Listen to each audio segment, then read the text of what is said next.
vol, pour moi, c'était l'association qu'il fallait rencontrer à ce moment-là. Tous les ingrédients sont réunis pour que la chose se fasse. Il y a eu 2 ou 3 séances de coaching. On m'a présenté à Revima, de recrutement qui s'est passé bien. En vol, je l'ai connu grâce à France Travail. On a eu une pré-qualification de 2 à 3 mois. Revima, on est réparateur de composants de moteurs d'avion ici sur le site de Saint-Ouen-l'Aumône. On fait partie d'un groupe dont la mission est la maintenance et l'entretien des trains d'atterrissage et des moteurs APU qui sont les moteurs auxiliaires des avions. Et si on n'a pas de politique très formalisée, ça fait effectivement plusieurs années que je travaille avec mes équipes à traduire dans les faits les sujets de diversité, d'inclusion et en particulier le handicap.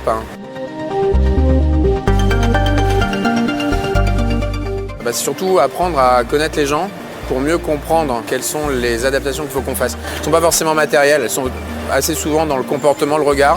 J'ai eu un accident domestique, je suis amputé à la jambe droite, j'ai une prothèse. On m'a proposé des adaptations, je n'avais pas forcément l'utilité. De temps en temps, quand j'ai besoin de prendre une pause ou quoi, je vais dans le vestiaire. On a aussi un avantage, c'est que on est dans une entreprise plutôt moderne, donc les ports de charge c'est réglé puisqu'on a tous les systèmes de manutention. C'est au niveau du dos. En tout cas, la seule adaptation, c'est que je puisse continuer mes soins. Je dois marcher au moins 10-15 minutes toutes les heures. Je passe une bonne partie de mon temps effectivement au bureau, mais comme j'ai d'autres activités en fait dans l'atelier, ça me fait marcher et je me rends compte fin de journée, j'ai parcouru à peu près entre 5 et 7 km.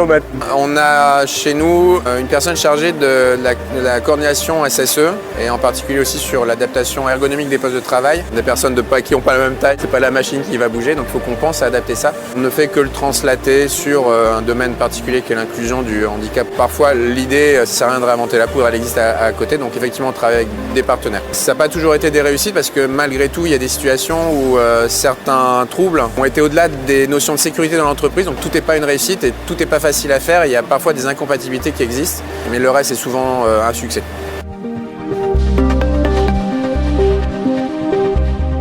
Le patron fait en sorte qu'il n'y ait pas de différence. Ça, je l'ai remarqué dès que je me suis entretenu avec lui. Je ne suis pas certain que tous nos salariés soient au courant de qui est en situation de handicap. Sur l'ensemble de l'entreprise, il y en a à peu près 5 ou 6 qui savent que je suis en situation de handicap. J'ai tout fait pour que ça ne soit pas visible. Il y a plusieurs personnes dans la même situation que moi. Et c'est des personnes qui assument pleinement leurs responsabilités et qui font le travail comme tout le monde. Oui, en termes de productivité, je ne vois pas de différence, mais plutôt, il y a souvent cette volonté de montrer qu'on sait faire et mieux faire de la part de ces personnes en situation de handicap. Aujourd'hui, je pense que l'industrie, elle serait prête s'il y avait une véritable volonté ou un engagement. Il n'est pas structurel, il va plutôt aujourd'hui dépendre des dirigeants. On y travaille, avec Envol en particulier, à se dire comment est-ce qu'on fait pour le rentrer un peu plus dans le cadre de l'aéronautique de façon systémique. Il ne faut pas voir qu'une côté de la pièce, il y en a une autre côté, c'est qu'il y a énormément d'acteurs de l'ombre qui le font. Franchement, moi je me sens très bien, l'ambiance elle est saine. Et je trouve que notre direction, elle va dans ce sens-là, elle facilite la tâche et elle évoque la situation de handicap de façon sereine. C'est un constat après quelques années d'expérience. On va dire ça ouvre les chakras, les équipes en interne, même parfois des clients ou des fournisseurs quand ils viennent nous visiter. Et c'est ça qui est assez impressionnant, c'est qu'on revient sur de l'humain et puis on se dit en fait c'est possible et que ça fait du bien de se dire qu'on apporte notre pierre à l'édifice.